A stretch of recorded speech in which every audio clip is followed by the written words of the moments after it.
Alright, abalayi bakachumbali mbaniriza amanya MC Pisaivo aka Chance Ivan.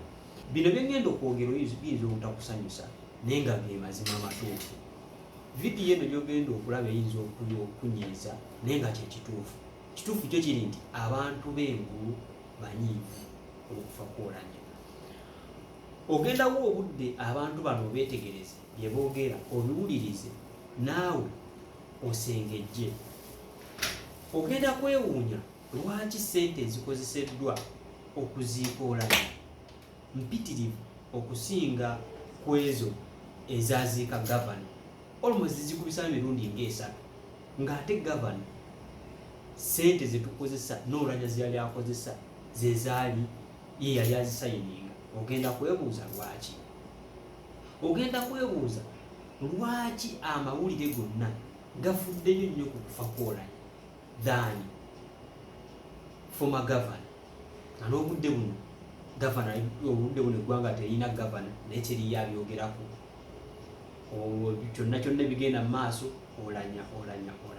So tufunye abantu b'engulu ne boogera okuva ngenda kulaga okuva ng'omulambo bagulese ku kisaawe Entebbe. Jessica Opo byayogera, minisita ab'enjawulo ne sipiika byayogera, sipiika n'atuuka n'okaaba amaziga ng'alaba ku mugenzi maasa naye nga gaali maziga ebya ddala. Byonna ogenda bimanyi. Ogenda kumanya lwaki eggwanga lyonna lifuddeyo naye n'okutuusa kati abantu abakulu mu gavumenti nga nejje n'omuhoozi eyali atwitinga buli kaseera obudde buno tatwitinga. Ogenda kumanya ensonga. So mbadde njagala ntandikire omugenzi ng'atuuse ku kisaawe Entebbe olabe kimu ku kimu n'okutuusa abantu b'engulu bye boogera obudde buno. Bagambye ekisinga obukulu ti byonna byobikole byonna mubikole naye ku lunaku lw'okuziika Oulanya mugenda bakakasa. Temugenda okulaba ki kyabadde basirikidde, ki ekibali ku mutima nakyo ekiddako. Weetegereze. Ku ssaawa 8 ez'emisana omubiri gw'omugenzi gubadde gutuusiddwa ku kisaawe Entebbe era nga gwaniriziddwa abakulu okuva mu gavumenti okuli sipiika eyamuddidde mu bigere, amyuka omukulembeze w'eggwanga Jessica Alupo, baminisita ab'enjawulo kw'ossa n'abamu ku b'eŋŋanda ze.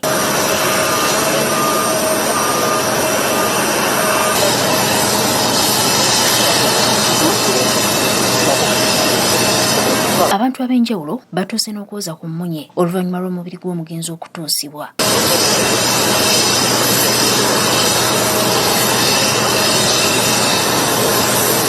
Amyuka omukulembeze w'eggwanga Jessica Alupo asabye abantu okusigala nga bakkakkamu era n'ategeeza nga gavumenti bw'egenda okuwa omugenzi okuziika okusaana ekitiibwa kye. Today we officially receive the body of our departed brother, the Right Honorable Jacob Oulanya. We indeed receive the body with utmost sadness and grief, and government is going to accord the late Right Honorable Jacob Oulanya a state funeral. The Right Honorable Jacob Oulanya was a national leader, and therefore his life and work has a national bearing. I would like therefore to call upon all the people of Uganda to remain united as we grieve, as we carry on different programs. Abantu ab'enjawulo omugenzi bamwogeddeko birungi byereere. Royal welcome back home. So when we talk about the drumming, it doesn't make sense. It was the traditional dance. That's how we welcome prominent people. We welcome him home. We bury him with royalty as a prominent son of the soil. I would like to pray that the Lord strengthens the bereaved,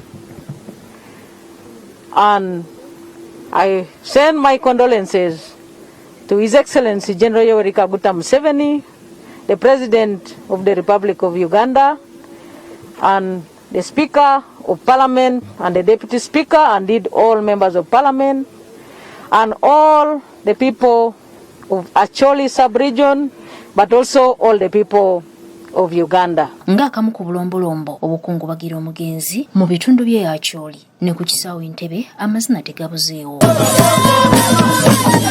Oluvannyuma omubiri gw'omugenzi gutwaliddwa mu maka ga A+ gy'agenda okuggyibwa atwalibwe mu maka ga amakulu e Munyonyo.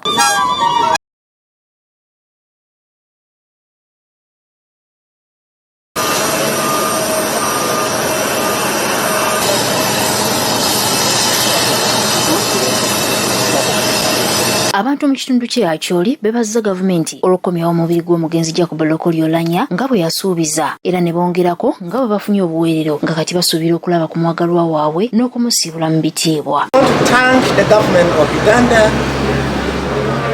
to allow this body to arrive. If the body were not to reach in Uganda, at least that one could give us some more worry.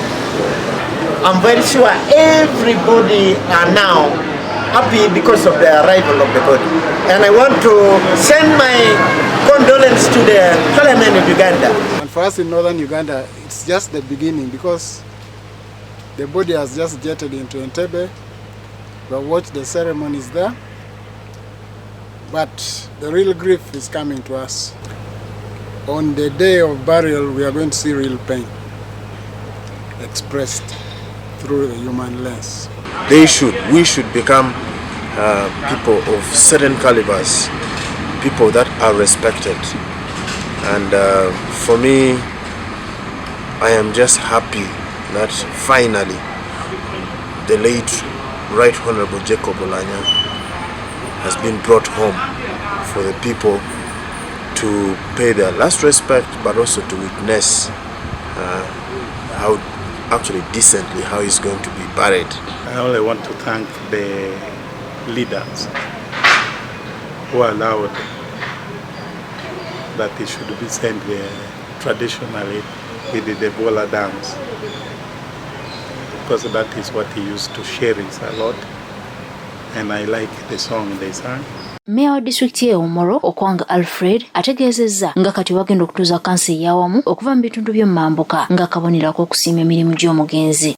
And we pray that from now to the day we are going to lay him to rest, nothing should come and disorganize the program that have already been set. We have not been happy because of some sentiment that we have been hearing from some individuals. But as a Chole community, as a leader of Gulu City, I would like to request my people, our community, to remain calm. And we found that the best way we can give respect to him is to have a joint council meeting for northern Uganda. Abadde Speaker wa Parliament y'e-11 Abakyooli Oulanya wakuzikibwa ku bijja by'abajjajjaabe ku kyalo Ajuli mu ggombolola y'e Lalogi mu disitulikiti y'e Amoro ng'ennaku z'omwezi 8 omwezi guno.